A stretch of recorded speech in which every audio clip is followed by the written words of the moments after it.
Assalamualaikum warahmatullahi wabarakatuh. Perkenalkan, nama saya Raffanil Murtaza dari kelas 10-3. Di sini saya bacakan yaitu materi bab 1 dulu. Yang pertama di sini ada apa itu sejarah. Sejarah berasal dari bahasa Arab, yakini dari sajaratun yang dibaca sejarah, yang mempunyai arti pohon kayu. Pengertian dari pohon kayu berarti suatu kejadian perkembangan. Pengertian sejarah dari beberapa ahli yaitu ada Collingwood menegaskan pendapat bahwa sejarah itu merupakan riset. Sarjono Kartodirja menegaskan bahwa sejarah dapat didefinisikan sebagai bentuk penggambaran pengalaman kolektif di masa lampau. Yang ketiga ada Bernheim menjelaskan bahwa sejarah adalah suatu sains mengenai perkembangan kemanusiaan. Yang keempat ada Lucien Febvre menguraikan bahwa sejarah mengkaji bukan orang melainkan masyarakat dengan kelompok terorganisasi. Di sini ada manfaat belajar sejarah yaitu fungsi edukatif, fungsi inspiratif, fungsi instruktif, dan fungsi rekreasi. Dan ada juga konsep ruang waktu sinkronik dan diakronik. Ruang adalah sesuatu yang terjadi pada titik tertentu dalam ruang dan waktu. Yang kedua, keterkaitan manusia dengan ruang dan waktu dalam sejarah. Dimensi waktu dulu, sekarang, yang akan datang. Dimensi spasial merupakan ruang tempat terwujudnya suatu peristiwa. Yang ketiga ada perubahan, keberlanjutan, kausalitas, dan periodisasi sejarah. Perkembangan masyarakat berturut-turut bergerak dari satu ke bentuk yang lain. Yang kedua, kesinambungan, terjadi masyarakat baru mengadopsi lembaga lama. Yang ketiga ada pengulangan, dan yang keempat ada perubahan. Kausalitas sejarah adalah proses peristiwa yang mendahului dan menyusul periode sejarah.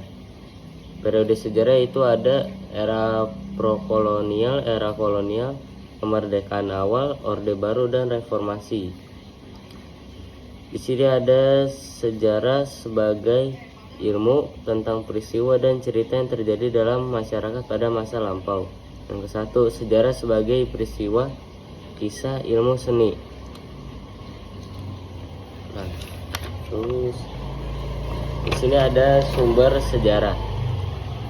Berdasarkan asal-usul, primer, sekunder, tersier. Sumber sejarah 3 golongan, yaitu sumber tertulis, lisan, dan benda. Struktur struktur ilmu yaitu ada teori, generalisasi, konsep, dan fakta. Yang keempat ada objektivitas, subjektivitas, dan ilmu sejarah. Berikut adalah beberapa yang membantu dalam penelitian sejarah. Yang pertama ada paleontologi, yang kedua arkeologi, yang ketiga paleontropologi, yang keempat paleografi, yang kelima epigrafi, yang keenam ikonografi, yang ketujuh numismatik, yang ke-8 filologi, yang ke-9 etnografi. Lalu yang kelima ada hubungan sejarah dan ilmu-ilmu sosial. Yang pertama ada hubungan sejarah dengan sosiologi, hubungan sejarah dengan psikologi, hubungan sejarah dengan geografi, dan hubungan sejarah dengan ekonomi. Terus bab 2-nya adalah asal-usul nenek moyang. Ya, di sini ada 4 masa, yaitu masa arkaikum. Ia memiliki ciri-ciri yaitu kulit bumi yang masih panas dan belum stabil. Hal ini karena bumi masih memiliki temperatur yang tinggi. Pada masa ini belum adanya tanda-tanda kehidupan. Yang kedua ada masa paleozoikum. Mulai ada tanda-tanda kehidupan di muka bumi. Hal ini disebabkan karena suhu bumi mulai perlahan-lahan mulai mendingin. Yang ketiga ada mesozoikum. Zaman ini disebut juga zaman sekunder, yaitu munculnya reptil-reptil besar dan juga munculnya burung. Masa ini muncul binatang besar seperti dinosaurus.